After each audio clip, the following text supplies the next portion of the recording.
EUS-guided versus percutaneous gallbladder drainage. I'm going to talk about the obvious, technique, an example, some questions, algorithms, marriage, and divorce.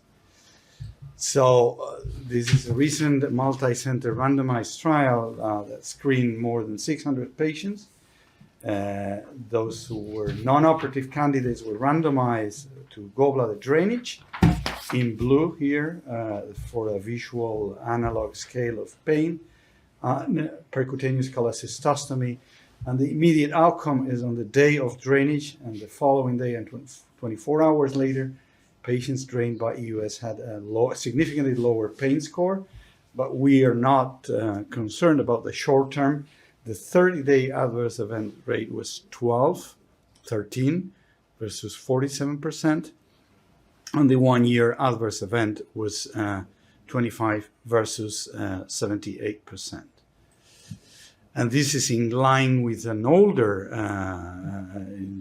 almost 8 years older randomized trial, single center in Korea, smaller sample size, 30 patients were randomized to gallbladder drainage using a nasobiliary catheter, 29 to percutaneous drainage, comparable clinical success rate, and interestingly, gallbladder drainage was done in this study in potentially surgical candidates. Most underwent laparoscopic cholecystectomy, and the need for conversion, even if the study was not powered to look at that, was no different.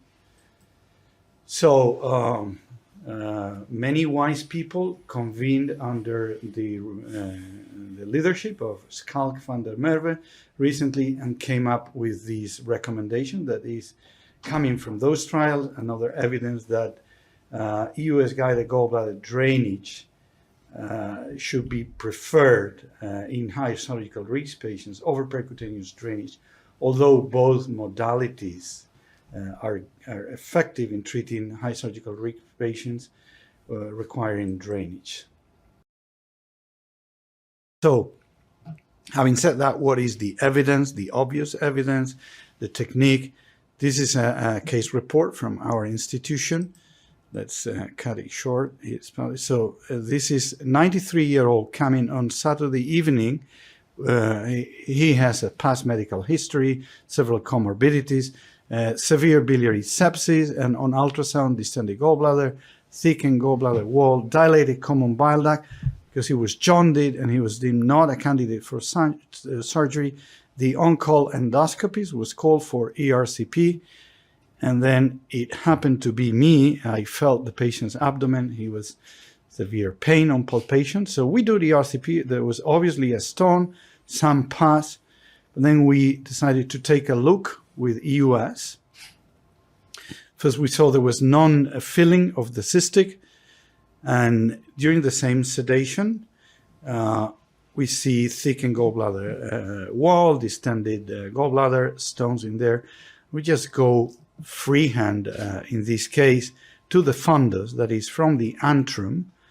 And it's very easy, as shown by Professor Hendricks before. Deploy distal flange, pull back, deploy intra-channel. And this is much more effective, doing better, having a better effect on the patient than the sphincterotomy and stone extraction that were the original reason why we got called. Also, just to show how stable these LAMS anastomosis are upon instant formation, we can, with a 15mm Axios, we can pass a standard upper endoscope. This is not ulcerative colitis. This is endoscopic diagnosis of cholecystitis, and we can read reflex, and we can clear stones with standard endoscopy devices, as opposed to enteroscopy. This is a standard upper endoscope. Whether this is necessary or not, whether we can let this stone come out spontaneously, is another point for debate. So, some questions in this patient. Would ERCP first and then wait and see and percutaneous cholecystostomy if the patient failed to improve? Would that have been better? in a patient that has ERCP, is a surgical risk, shouldn't transpapillary drainage have been tried first, or in some cases yes, in some cases no? Who makes the judgment call to define non-surgical status? In the United States, they will take to the OR for cholecystectomy 93-year-old with many comorbidities because they think cholecystectomy is the gold standard for all and everyone, and there are not non-surgical candidates. Do we need to talk to a surgeon? What is the long-term management? Do we need to remove the axios? Do we need to clear the stones? Can we the axios safely left inside?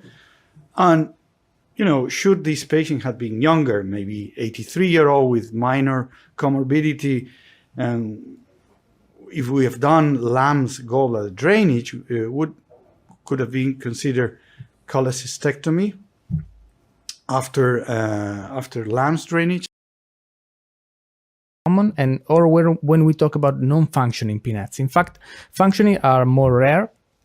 Always determined clinical syndrome are usually diagnosed very small in size and has a very low malignant potential, and the treatment is always indicated with the outcome to resolve the clinical symptoms. Differently, non-functioning tumors are much more common, are often asymptomatic. We can diagnose it in various sizes and can have different behavior with malignant potential, and the management currently is based on size and grade, and the outcome of treatment must be oncological. We don't want to leave any tumor behind us. But why it's so important to talk about this? It's important because the incidence of pancreatic neuroendocrine tumor is growing really rapidly if you look at the curve of incidence in this study, and also it's the prevalence. So probably we will deal with, or we are dealing with, a sort of tsunami of diagnosis.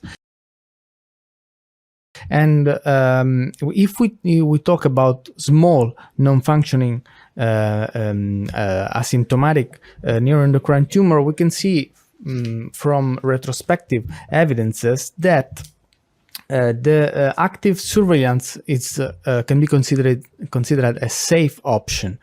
In fact, the risk of growth in this meta-analysis was 22%. The rate of surgery was 12%, and the reason for surgery was patient preference as the most frequent reason. But the most important point is that no one of these patients developed metastasis. And in this other meta-analysis, it's important to underline that disease-specific death is close to zero, as well as lymph node recurrence is close to zero, and also the development of distant metastasis is really rare, regardless the strategy. So regardless the patient underwent active surveillance or surgery.